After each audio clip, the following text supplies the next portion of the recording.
On. Hello guys, मैं आपकी दोस्त और आपकी होस्ट रीता जस्टी यूट्यूब चैनल से बोल रही हूँ।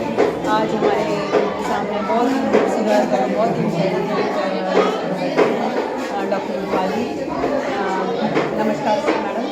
आज यहाँ पर कैंप लगाने आए, बड़ी मुश्किल से मैंने बहुत ही मशरूफ रहते हैं तो मैंने स्पेशल उनसे टाइम मांगा है। तो देखते हैं आजकल का जो माहौल है स्ट्रेस के बारे में, जो स्ट्रेस दुनिया भर के लोग सिर पे तनाव लेके घूमते हैं मैडम, क्यों है क्या है इसके बारे में मैं आपसे पूछूँगी। दूसरा, इसको हल्का करने के लिए क्या है, बेफिक्र ना मुँह पे दिमाग पे बोझ लेके बैठे हैं, ना मुस्कुराते हैं, ना बातें करते हैं, ना दिल की बातें करते हैं। तो इसके बारे में आप क्या कहेंगे? बिल्कुल सही कहा मैम आपने। तनाव आजकल एक बहुत ही बड़ी समस्या बन गया है, क्योंकि आज जब हम बाल बीमारियों को करते हैं तो हम देखते हैं कि बहुत बीमारियाँ हैं, बीमारियाँ हैं, हार्मोनल इम्बैलेंस देखा जाता है, इनफर्टिलिटी देखी जाती है। लेकिन कहीं ना कहीं जो इसका कारण है वह तनाव है। अगर हम तनाव को सही तरह समझे जाने तो हमें पता चलेगा कि ये सारी बीमारियाँ तनाव के कारण ही उत्पन्न हुई है। अगर हम अपना तनाव जो है वह कम करें तो ये बीमारियों से काफ़ी निजात मिल सकता है। तनाव होता है कोई भी साइकोलॉजिकल, मेंटल प्रेशर या स्ट्रेस, ठीक है, जो हमारी मानसिक स्थिति और हमारी शारीरिक स्थिति को जो है वो इफेक्ट करता है। तो तनाव को हर बार हम लोग कहते हैं कि तनाव बहुत बुरा है, तनाव नहीं होना चाहिए, लेकिन मैं आपको एक बात बता दूँ, तनाव अच्छा भी है। तनाव के दो प्रकार होते हैं, एक को यूस्ट्रेस कहते हैं, एक को डिस्ट्रेस कहते हैं। एक होता है छोटा सा तनाव होता है, जैसे हमें कोई स्पोर्ट्स खेलना है, आपको गाड़ी राइड करनी है, या आपको रोलर कोस्टर राइड लेना है, आपको कोई घर जो है चेंज करना है, शादी जब करनी है, एक नया जॉब लेना है, या एक नया स्कूल ज्वाइन करना, तो हर वक्त का स्ट्रेस होता है। तो वो स्ट्रेस हमारे लिए अच्छा ही होता है। जैसे एग्जाम का स्ट्रेस है तो उस टाइम आप ज़्यादा फोकस बैठे हो, मोटिवेशन आपको मिलता है कुछ करने के लिए, तो वो तनाव जो है वह अच्छा रहता है और वो हमारे इम्यून सिस्टम को बूस्ट करता है। मैम, जो आपने बताया कि एग्ज़ाम के लिए आजकल पेरेंट्स जो है उनके ऊपर ज़्यादा स्ट्रेस है, जो उनका स्कूल का स्टाफ है वो उनके ऊपर प्रेशर डालता है कि ये कोर्स है वो पेरेंट्स को कंप्लीट करने पड़ते हैं। इससे पेरेंट्स बच्चों के ऊपर स्ट्रेस डालते हैं, तो इससे दोनों पेरेंट्स और बच्चे पर भी स्ट्रेस होता है। इसके बारे में आप क्या कहेंगे? मैम, ये जो आजकल हमारी जो शिक्षा प्रणाली है ये इसकी कमियां हैं। ये बहुत लार्ज स्केल पे हम इसमें ना टीचर्स को दोष दे सकते हैं, ना हम पेरेंट्स को दोष दे सकते हैं, ना बच्चों को, क्योंकि जो एक शिक्षा है, एक अध्ययन है, ये मेरा मानना ये है कि एक पूरे हमारा एक जीवन शैली है। मतलब ऐसा नहीं है कि लर्निंग हमारी सिर्फ क्लासेस तक है, स्कूल तक है, पूरे जीवन में हम कुछ ना कुछ जो है लर्न करते रहते हैं। तो अगर हम इसको बोझ ना लेके, एग्जाम का मार्क्स का पैरामीटर ना लेके, उसको अपॉर्चुनिटी बनाए कि हम कुछ नया सीख रहे हैं, कुछ लर्न कर रहे हैं, तो फिर हमें स्ट्रेस नहीं होगा। लेकिन अगर हम बहुत ज़्यादा कंपटीशन करेंगे कि मेरा बच्चा फर्स्ट ही आए और 99 परसेंटेज जितने आए, तो फिर तो हमें स्ट्रेस डेफिनेटली दूसरा बच्चा ये इतना ज़्यादा प्रेशर है कि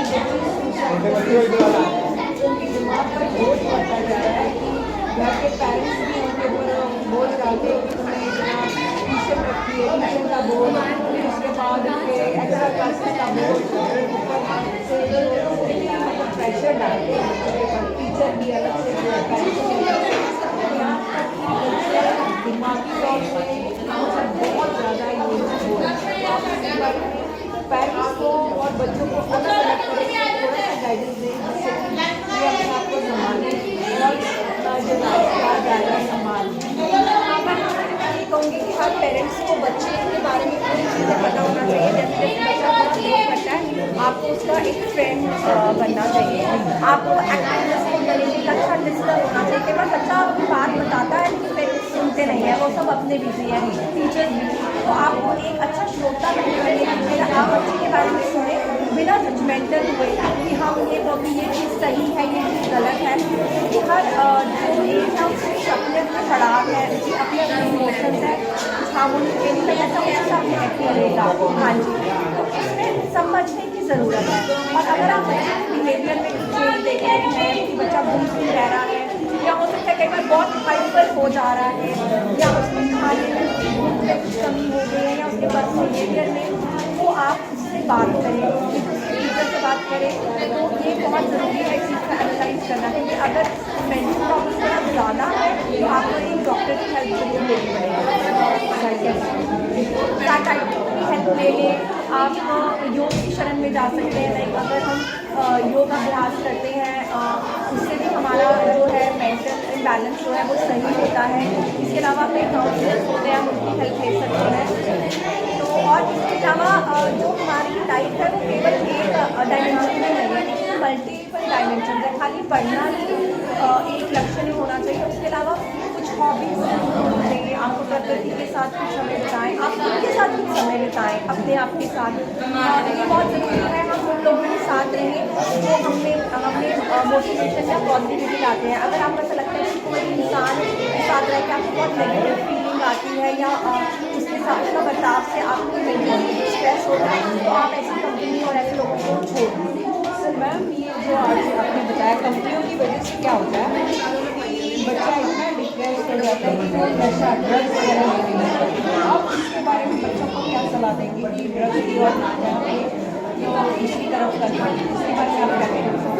इसके बारे में थोड़ा पेरेंट्स को भी अलर्ट होने की ज़रूरत है और बच्चों को भी अवेयरनेस की ज़रूरत है कि सिगरेट, शराब या ड्रग्स है इनसे हम दूर रहें। कोई भी ऐसा इंसान जो आपको पैसे के लिए कर रहा है कि मुझे ये पैसा दो या मैं ये पाउडर दूंगा या ये चीज़ खाएँ, इसके बहकावे में ना आए। पेरेंट्स ज़रूर अलर्ट रहे कि बच्चा किन लोगों की कंपनी में है। हाँ, इस चीज़ के लिए आपको थोड़ा अलर्ट होने की ज़रूरत है, उसको भी, बच्चे को भी और पेरेंट्स को भी। और इसके लिए आपको एजुकेशन की ज़रूरत है, टीचर्स को भी और जो भी स्कूल का स्टाफ है वो भी इस बात का ध्यान रखें, खासकर मैम ये आजकल आप देख रहे हैं कि युवा जो जनरेशन है आजकल की जनरेशन है वो ना मतलब पढ़ाई की तरफ ना काम की तरफ, ये जो एक संगत है या मोबाइल का या बहुत ज़्यादा प्रेशर आजकल बढ़ रहा है। आप क्या योगा के थ्रू आप क्या उनको सलाह दें? मैं इसको ये सलाह दूँगी कि इंसान को फाइनेंशियल सिक्योरिटी बहुत परे कर रहे हो। हम लोग कहते तो है कि नहीं पैसा इतना इम्पॉर्टेंट नहीं है, पर पैसा बहुत इम्पॉर्टेंट होता है। हम लोग पढ़ इसलिए नहीं है ताकि हम काबिल बने और अपने आप को फाइनेंशियली इंडिपेंडेंट करें। तो हर इंसान को फाइनेंशियली इंडिपेंडेंट होना बहुत ज़रूरी है, काबिल होना बहुत ज़रूरी है।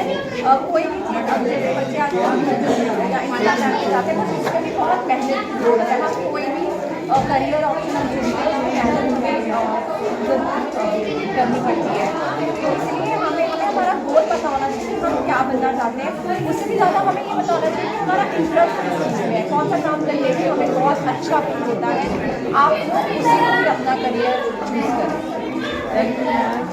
डॉक्टर रूपाली जी ने बहुत ही सरल तरीके से पूरा एक्सप्लेन किया किस तरह स्ट्रेस और ना जाकर अपने आप को एकदम दायरे को अपना लाइफ स्टाइल कैसे रखना है।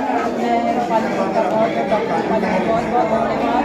आपने अपना कीमती समय दिया, इसके लिए शुक्रिया, धन्यवाद।